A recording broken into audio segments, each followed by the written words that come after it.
السلام عليكم، مرحبا بكم كيف العادة في قناة جيان بويادي. اليوم إن شاء الله بعيد على الطرز والبصالة والخياطة.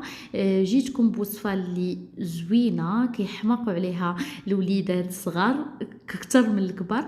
غادي نبداو على بركة الله، هما لي كروكيت. غادي نخلي لكم دابا المقادير مكتوبة، وكذلك غادي نكتبها لكم في صندوق الوصف. ناخدو واحد مودينيكس اولا ان دو تروا اولا شي حاجه اللي كتكون كطحن لكم الدجاج. يعني خديت انايا نص كيلو ديال الصدر ديال الدجاج، دجاج رومي اولا بيبي كيف ما كنقولوا. غادي نضيفوا عليهم 2 مثلثات ديال الفرماج، كذلك معلقه كبيره ديال التحميره، معلقه كبيره ديال الثومه بودره، معلقه كبيره ديال الخبز المحمص لا شابور، كذلك البزار والملحه على حساب الذوق.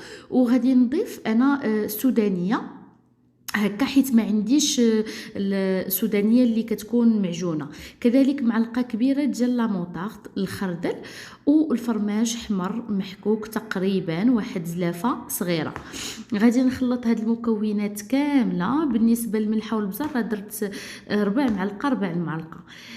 منين تخلط ليا مزيان هادوك المكونات ونساجموا مع بعضياتهم وهداك الدجاج طحن مزيان. ودائما الدجاج يكون مقطع طريفات صغار باش هكا كتساعدوا الماكينه دغيا كطحنوا.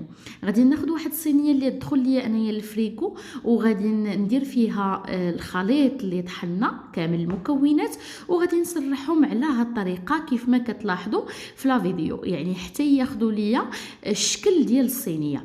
نقدروا نستعينوا بواحد المدلك اللي غادي يساعدنا في باش نسرحوا دغيا، اولا هكا نسرحوا غير بيدينا.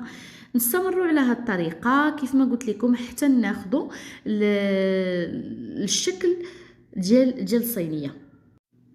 منين غادي نكمل وغادي نسرح الخليط كامل، غادي نخليه مغطي بالبلاستيك وغادي ندخلوه للفريغو تقريبا واحد 20 دقيقه حتى تيقبط في بعضو مزيان. يعني كنوليو نقطعو كيتقطع لينا بسهوله وكياخد ليا الشكل المربعات اللي بغيت. في هذاك الاثناء غادي نوجد الحشوه الثانيه اولا اللي غادي نستعملوا القليان. غادي ناخذ واحد زلافه صغيره ديال الدقيق، غادي نضيف ليها شويه ديال الملحه والبزار والثومه بودر. غادي نحتاجو كذلك لا شابور حتى هي زلافه صغيره، الزيت العاديه ديال القليان باش غادي نقليو بها لي كروكيت ديالنا، وكذلك 2 بيضات اللي غادي نطربهم مزيان على هاد الطريقه. من بعد غادي نخرج الخليط او الصينيه من الفريكو، غادي نبدا نقطعها مربعات اللي تكون متساويه. المهم انا استعملت هذه الطريقه باش يجيوني المربعات كامله بحال بحال. هكا ساليت. غادي نديرو الزيت كتسخن مزيان، وغادي نبداو نديرو لي كروكيت على هاد الطريقه. كندوزوهم في الفرص اللي درنا فيه البزار والملحه والثومه بودر.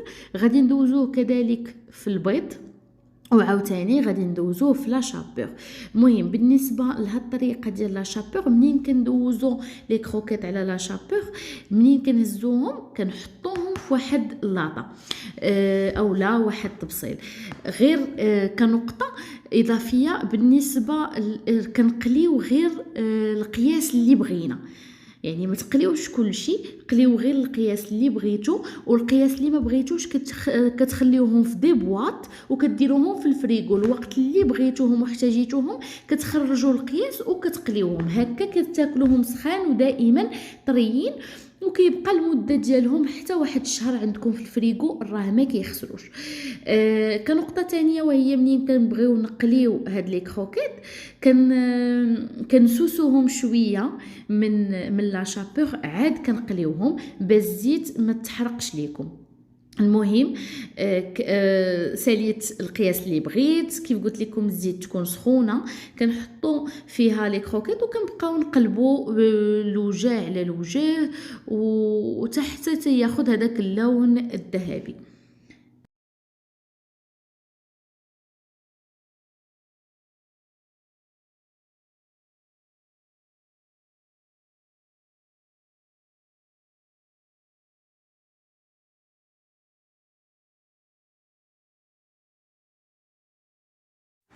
هكا كان الشكل النهائي ديال لي كروكيت ديالنا. نتمناو ينال الاعجاب ديالكم.